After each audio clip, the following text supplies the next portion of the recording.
The Defiance drifted through the debris field like a wounded animal seeking shelter.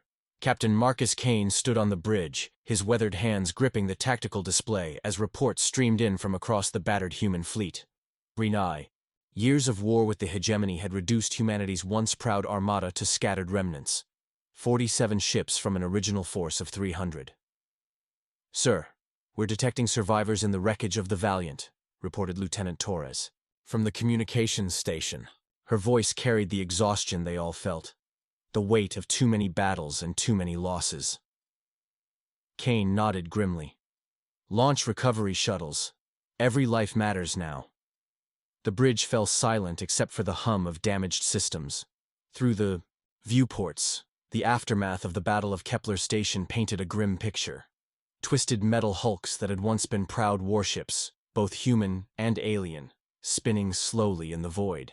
The hegemony had won this engagement, but at a cost that surprised even Kane. The aliens had expected humanity to break, to surrender when faced with superior numbers and technology. They had been wrong. Commander Lisa Park approached from the engineering station, her uniform stained with coolant and blood. "Captain, we've managed to restore partial power to the main engines, but the hyperdrive is completely shot. We're not jumping anywhere soon." Kane studied the tactical hologram floating before him. Red dots marked hegemony forces throughout the YO system, while blue dots, pitifully few, represented what remained of the human fleet. Admiral Chen's flagship, the Marathon, had been destroyed in the opening minutes of the battle, taking with it the overall command structure. Now, scattered captains made decisions that would determine humanity's survival.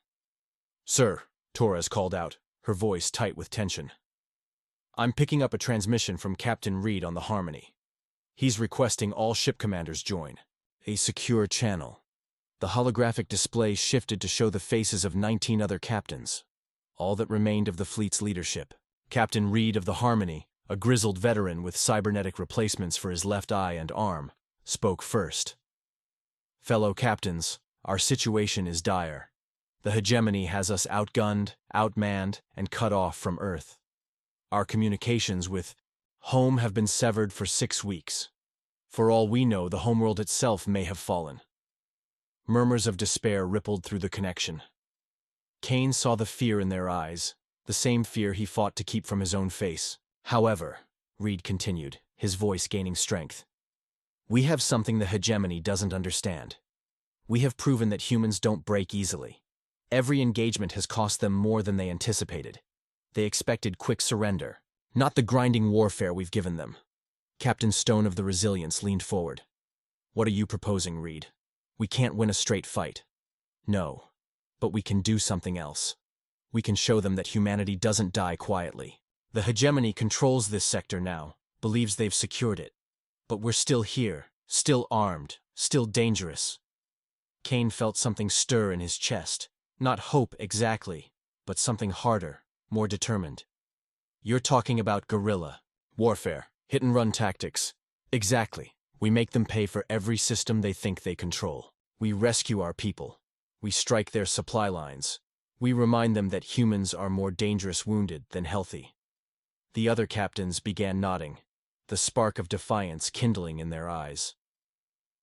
3 months after the Battle of Kepler Station, the human resistance had evolved from desperate survivors into something more dangerous. Ghosts that haunted the hegemony's newly conquered territories. The Defiance hung in the shadow of asteroid M47, her hull scarred but her crew's spirit unbroken.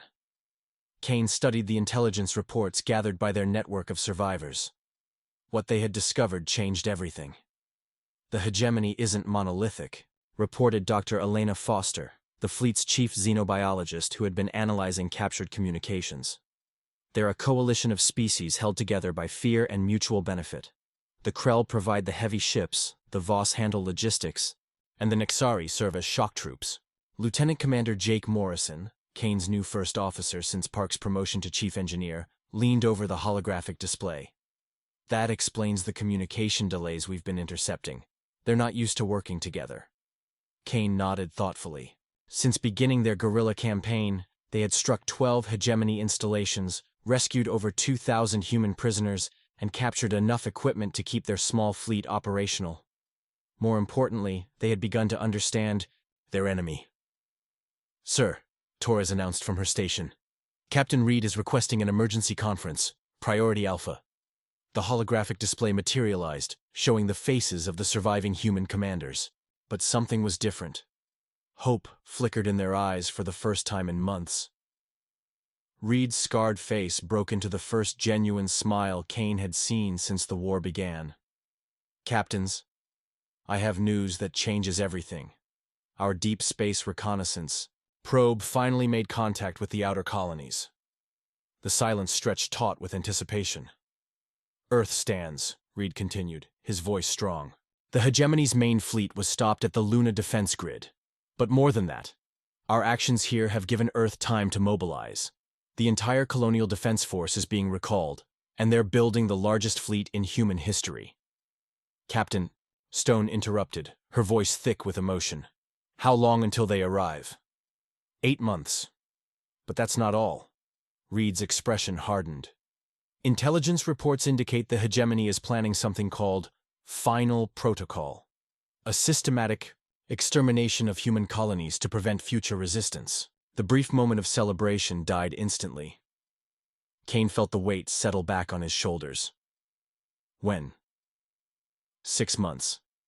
They plan to sterilize 47 human worlds. The mathematics were simple and horrible. 2 months between the hegemony's genocide campaign and Earth's arrival. 47 colonies. Nearly 2 billion human lives. We can't stop them with 20 ships, Captain Chen of the Perseverance said quietly. No, Kane agreed, his mind racing.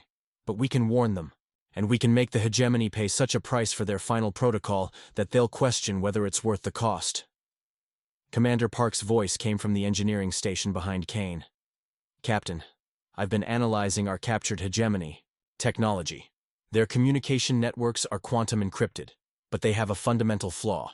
They rely on a central hub for each sector. Kane turned, understanding dawning. If we could take out the communication hubs, we could blind them, force them to coordinate the old-fashioned way, with courier ships and time delays.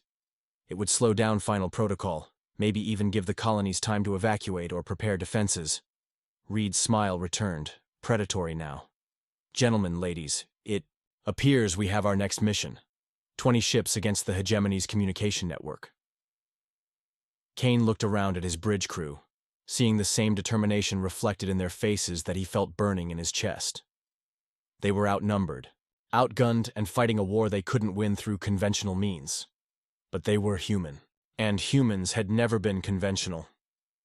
The hegemony communication hub at Proxima 7 hung in space like a technological cancer, its biomechanical architecture a testament to alien engineering. Captain Kane studied the structure through the Defiance's enhanced sensors, noting the defensive platforms and patrol ships that protected the critical installation. 17 defensive platforms, each armed with plasma batteries that could gut our ships in seconds, reported Morrison from the tactical station, plus a garrison fleet of 30 hegemony vessels. Kane nodded grimly.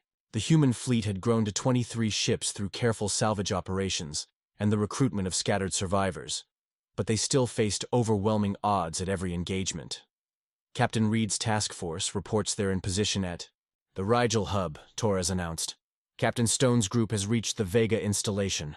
All teams report ready. The plan was audacious in its scope. Simultaneous strikes on 5 communication hubs across 100 light-years of space. Success would cripple the hegemony's ability to coordinate their final protocol.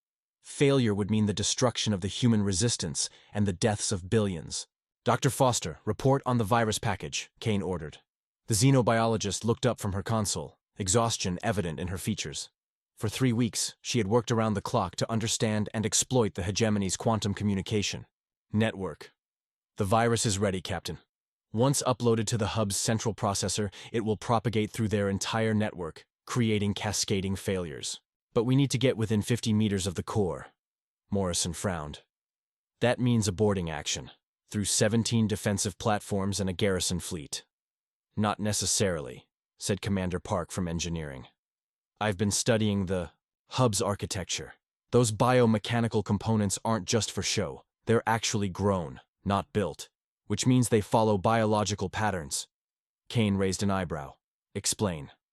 Every biological system has points of vulnerability, what we might call pressure points. I've identified 3 critical junctions where a precisely placed charge could cause systemic failure throughout the entire structure. The bridge crew exchanged glances. Park's unconventional engineering solutions had saved them before, but this seemed particularly risky. The charges would need to be placed manually, Park continued. Small teams, EVA suits, radio silence. While the hub's defenses are focused on our ships, boarding parties slip in through the structural weak points. Kane considered the proposal. It was dangerous, perhaps suicidal, but it offered a chance of success where conventional assault would mean certain destruction. Sir, Torres interrupted, her face pale. Priority message from Deep Space Reconnaissance. The hegemony has accelerated their timeline. The holographic display materialized, showing a grim-faced Captain Reed. All teams, listen carefully. Our intelligence was wrong. Final protocol begins in 3 weeks, not 6 months. They're mobilizing extermination fleets for immediate deployment. The words hit the bridge like a physical blow. Kane felt the weight of 2 billion lives settling on his shoulders. How many colonies? He asked. 12 in the first wave, including New Geneva and Harmony Station. Our largest civilian populations. Kane closed his eyes briefly, thinking of the children on those worlds, the families who had built new lives among the stars, all unaware that death was coming for them. All teams, Kane said, his voice carrying across the communication network. We proceed immediately. No delays, no second chances. The survival of our species depends on what we do in the next few hours. Around him, his bridge crew began final preparations. Morrison coordinated with the other ships in their task force. Torres established secure channels with the boarding teams. Park reviewed the technical specifications one final time. Captain, said young Ensign David Walsh from the helm, his voice barely steady. What if we don't make it back? Kane looked at the earnest face of the pilot who couldn't be more than 22 years old. He thought of all the young faces on all the ships, humans who had volunteered to fly into certain death for the chance to save people they would never meet. Then we make sure our sacrifice means something, Kane replied. We make sure the hegemony remembers that humans don't surrender, we don't break, and we don't let genocide happen on our watch.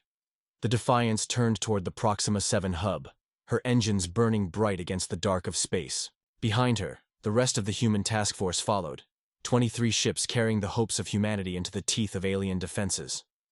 In his captain's chair, Kane watched the hub grow larger on the main screen and whispered a prayer to whatever gods might be listening. The boarding shuttle Razor streaked through the debris field surrounding the Proxima 7 hub, its hull scarred by plasma fire from the defensive platforms. Lieutenant Commander Morrison crouched in the passenger compartment alongside 5 other volunteers, their EVA suits loaded with Park's precisely designed charges. Through the shuttle's small viewport, Morrison could see the Defiance and her escort, ships engaged in a desperate running battle with the hegemony garrison fleet. Captain Kane was playing his part perfectly, drawing the defenders' attention while the boarding teams infiltrated the hub's vulnerable points. 30 seconds to insertion, called Ensign Walsh from the pilot's seat, his young voice steady despite the plasma bolt streaking past their hull. Morrison activated his comm system. All teams, sound off. Team 2 ready? Came the voice of Chief Petty Officer Ryan Bell. Team 3 in position, reported Lieutenant Amy Carter. 3 teams, 18 humans total, against a structure designed to coordinate the extermination of worlds. The mathematics were typically human, impossible odds overcome through stubborn determination and clever engineering. The shuttle shuddered as it settled against the hub's outer hull, magnetic clamps engaging with metallic clanks that vibrated through the ship's frame. Morrison checked his suit's seals one final time, then activated the airlock cycle. Remember, he told his team as they prepared to enter the alien structure. We have exactly 14 minutes before the charges need to be in place. The virus upload takes another 3 minutes. After that, we have 90 seconds to reach extraction points before the whole thing comes apart. The airlock opened onto a corridor that seemed more grown than built, its biomechanical walls pulsing with alien rhythms. Emergency lighting cast everything in harsh red shadows, and the air recycling systems hummed with frequencies that made human teeth ache. Morrison's team moved swiftly through the hub's interior, following Park's carefully mapped route toward their target junction. Behind them, Teams 2 and 3 split off toward their own objectives, disappearing into the alien architecture like ghosts. The first junction lay deep within the hub's core, a nexus of biomechanical conduits that carried data streams throughout the hegemony's network. Morrison's hands trembled slightly as he attached Park's charge to the precise location she had specified, a seemingly insignificant node that would, when destroyed, cause cascading failures throughout the entire system. Team 1, charge placed, he reported. Team 2, charge armed, came Bell's voice. Team 3. Carter's transmission cut off in static. Morrison's blood chilled. Team 3, report. Silence answered him. Through the hub's transparent sections, Morrison could see the space battle raging outside. The Defiance was listing badly, atmosphere venting from multiple hull breaches. 2 of their escort ships were gone entirely, reduced to expanding clouds of debris. Team 1, Team 2, came Captain Kane's voice over the comm, distorted by battle damage. Whatever you're going to do it now. We can't hold them much longer. Morrison made a command decision. Team 2, proceed to Team 3's objective. We'll handle the virus upload. His team reached the hub's central processor just as the structure around them began to shudder. Through the biomechanical walls, Morrison could see energy patterns shifting, the alien equivalent of an immune system responding to their presence.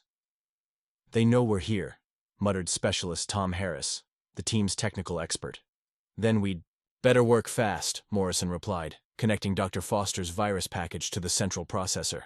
The upload began, streams of human code infiltrating the alien quantum network. On Morrison's display, progress indicators crept upward with agonizing slowness. 60%, 70%. The hub's defense systems activated. Bulkheads slammed shut, separating Morrison's team from their escape route. Atmosphere began venting from the sections around them as the structure attempted to purge the human intruders. 85%, Harris reported, his voice tight with concentration. Through the transparent wall sections, Morrison watched the space battle reach its climax. The Defiance was burning now, her hull cracked open like an egg, but she was still fighting. Captain Kane had bought them the time they needed with the blood of his crew. 95%. 98%. The charges detonated. Throughout the hub, critical junctions failed in precise sequence, sending shockwaves through the biomechanical structure. The quantum communication network convulsed as the virus spread, carrying cascading failures to every connected hub across hegemony space. Upload complete, Morrison reported. Virus is propagating through the network, but they were trapped. The bulkheads wouldn't respond to their tools, and the structural damage was spreading through the hub faster than they could move. Morrison looked at his team. 5 volunteers who had known this might be a one-way mission. Sir, Harris said quietly. It's been an honor. Morrison was about to respond when the bulkhead behind them exploded inward. Through the breach came Chief Bell and the survivors of Team 2, their suits scarred but intact. Cavalry's here, Bell announced with a grim smile. Now let's get the hell out of here before this place comes apart. As they raced through collapsing corridors toward the extraction point, Morrison allowed himself a moment of hope. The virus was spreading. The network was failing. Across hegemony space, communication hubs were going dark. Final protocol had been delayed. 6 weeks after the network war, the consequences rippled across the galaxy like shockwaves from a dying star. Captain Kane stood on the observation deck of the new Defiance, hastily renamed after their original ship was destroyed at Proxima 7, watching the most beautiful sight he had seen in years. Earth's colonial defense force had arrived. 237 ships hung in formation against the starfield, their hulls gleaming with fresh construction and their weapons arrays bristling with the latest human technology. At their head flew the dreadnought Indomitable, her massive bulk dwarfing even the largest vessels in Kane's resistance fleet. Captain Kane, came a voice from behind him. He turned to see Admiral Rebecca Hayes, commander of the Colonial Defense Force, approaching with her staff. She was younger than Kane expected, but her eyes held the weight of command and the determination that had driven humanity to build this fleet in 8 months. Admiral, Kane replied, offering a salute that Hayes returned with evident respect. Captain, what you and your people have accomplished here. Hayes shook her head in amazement. The intelligence reports don't do it justice. You've held off the hegemony for months with 20 ships while Earth mobilized our response. Kane gestured toward the star field where debris from dozens of battles still drifted. We did what we had to do. But it cost us. We lost good people. Too many good people. Hayes's expression sobered. I've read the casualty reports. The entire Colonial Defense Force owes your resistance fleet a debt that can never be repaid. But now, we have a chance to finish what you started. The briefing room aboard the Indomitable was larger than the entire bridge of the new Defiance. Kane found himself seated at a massive holographic display alongside the survivors of his fleet. 19 captains out of the original 47, each bearing the scars of their impossible war. Admiral Hayes activated the display, showing a three-dimensional map of local space. Red zones marked hegemony-controlled systems, while blue indicators showed the positions of Earth's fleet. Thanks to your network war, Hayes began, the hegemony's coordination has been severely degraded. Their final protocol was delayed by 6 weeks, giving us time to evacuate 12 colonies completely and establish defensive positions at 8 others. Captain Reed, his cybernetic eye gleaming in the holographic light, leaned forward. What about the colonies they did hit? Hayes's expression darkened. New Harmony and Kepler's world were sterilized before we could intervene. 40 million civilians, but your actions saved over 2 billion others. The weight of those numbers settled over the room like a shroud. 40 million dead, but 2 billion saved. In the mathematics of war, it was victory. In human terms, it was still tragedy. The hegemony is regrouping, Hayes continued.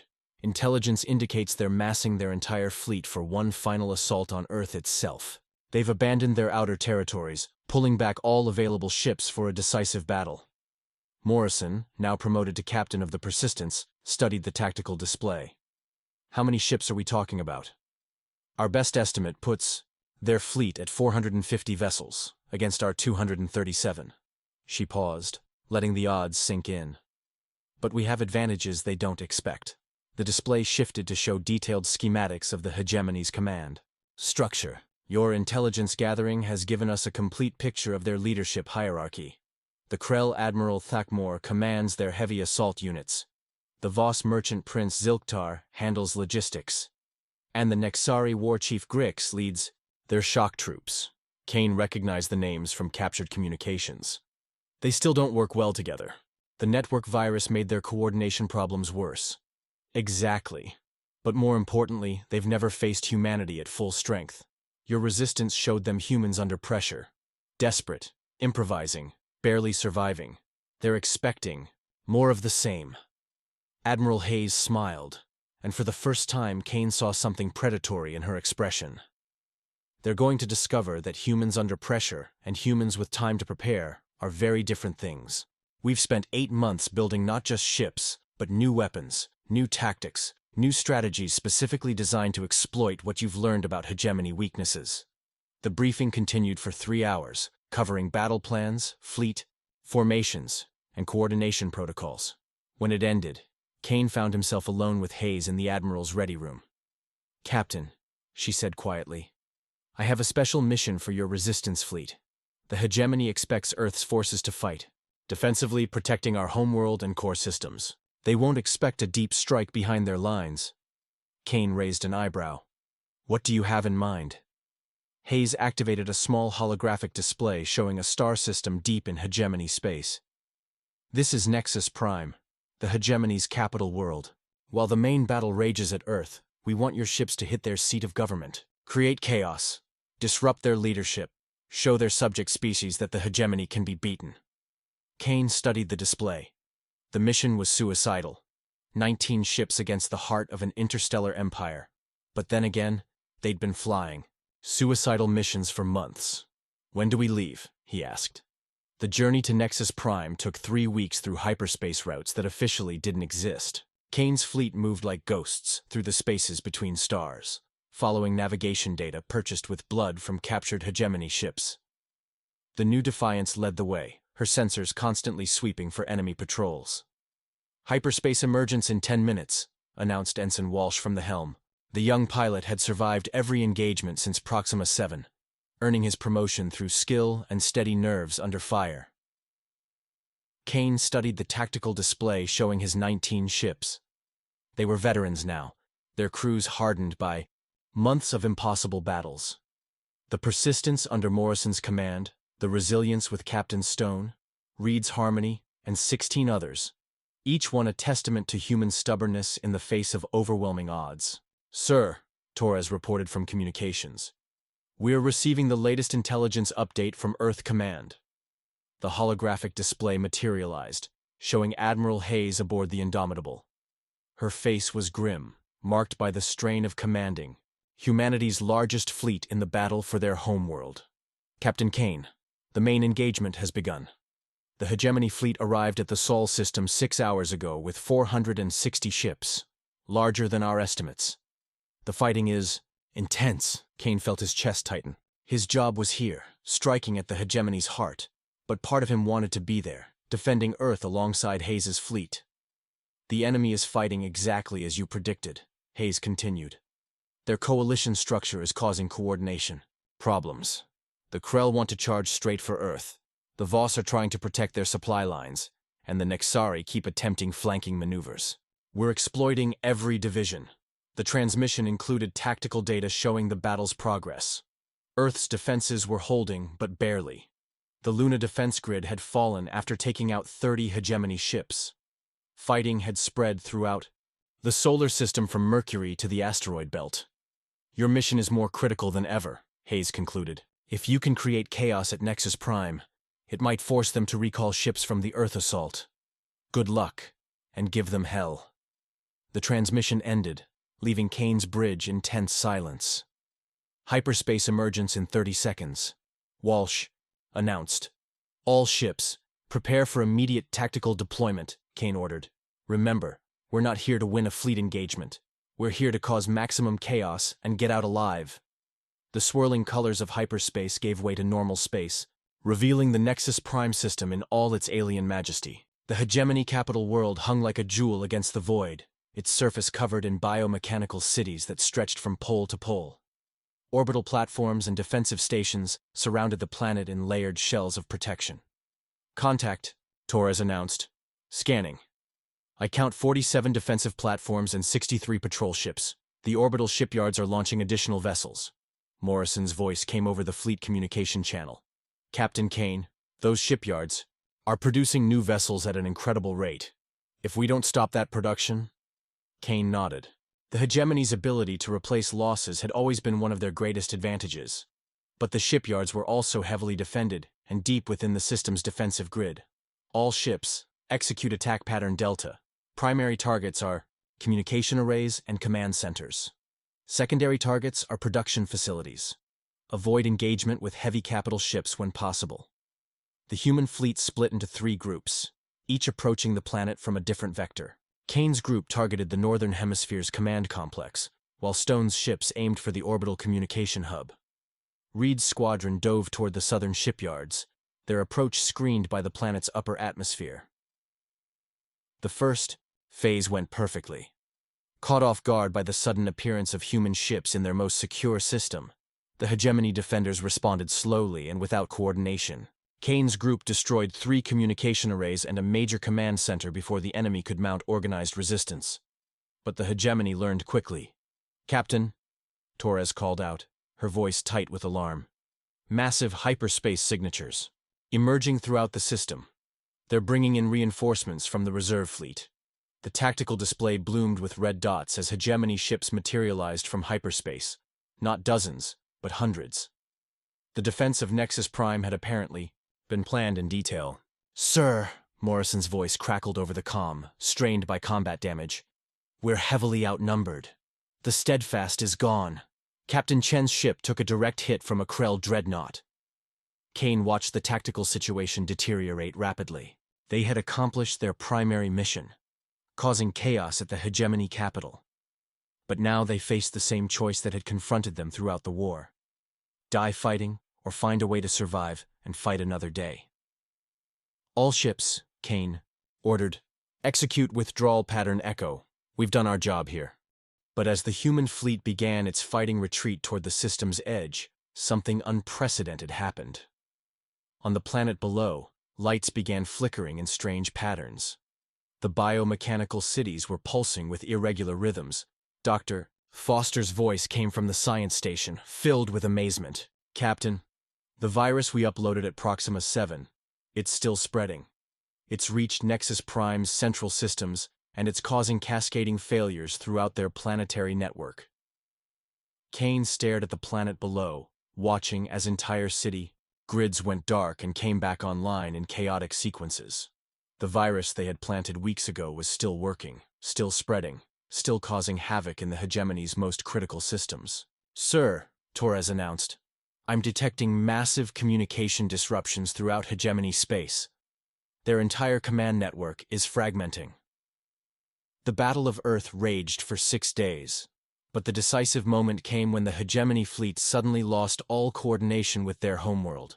Admiral Hayes watched from the bridge of the Indomitable as enemy formations began to fracture, their constituent species reverting to independent action as the command structure collapsed.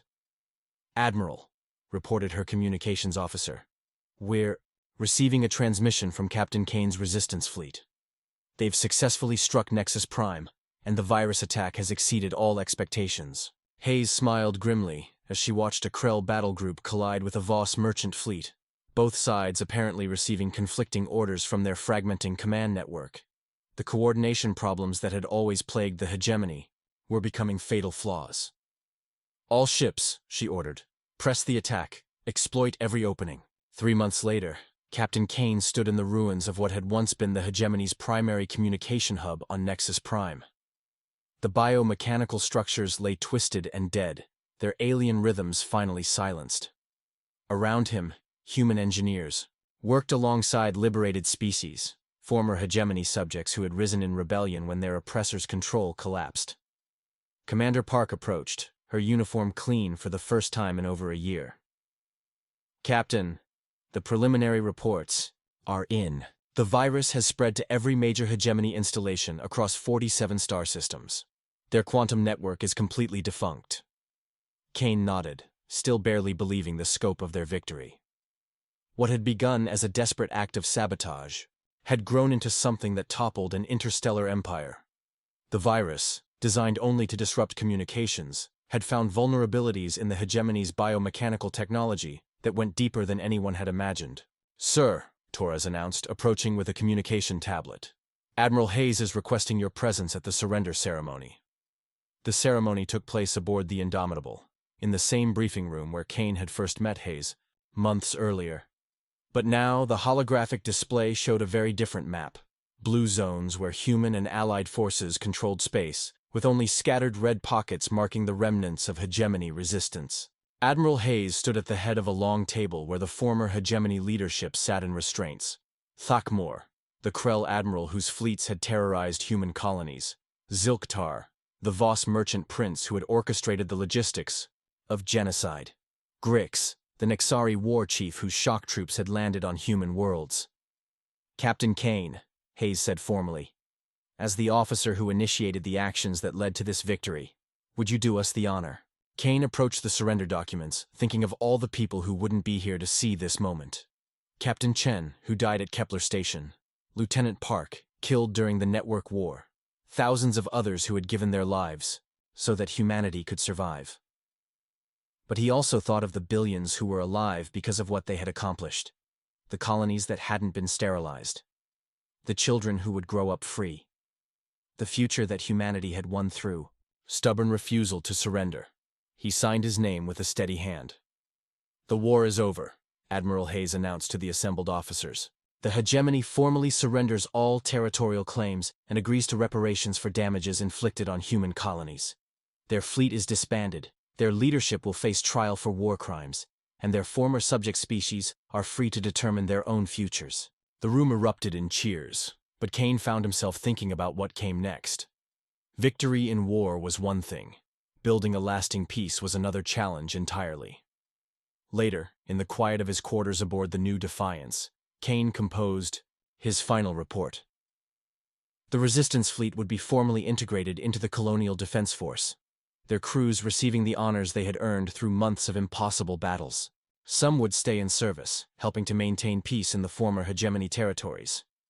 Others would return to civilian life, carrying the skills and bonds forged in war into peacetime pursuits.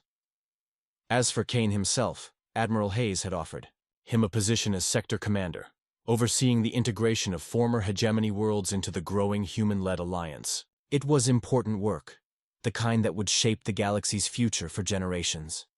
He accepted. Outside his viewport, the stars shone with new promise. Humanity had faced extinction, and not only survived but emerged stronger. They had proven that even in the face of overwhelming odds, human courage, ingenuity, and determination could triumph. The war was over. The future belonged to those brave enough to build it. In the wake of war, humanity had discovered something about itself, that they were capable of more than they had ever imagined. Not just in destruction, but in creation. Not just in fighting, but in healing. Not just in surviving, but in thriving. The stars themselves seemed to whisper approval as the human fleet set course for home, carrying victory and the promise of peace among distant suns. End of In the Wake of War.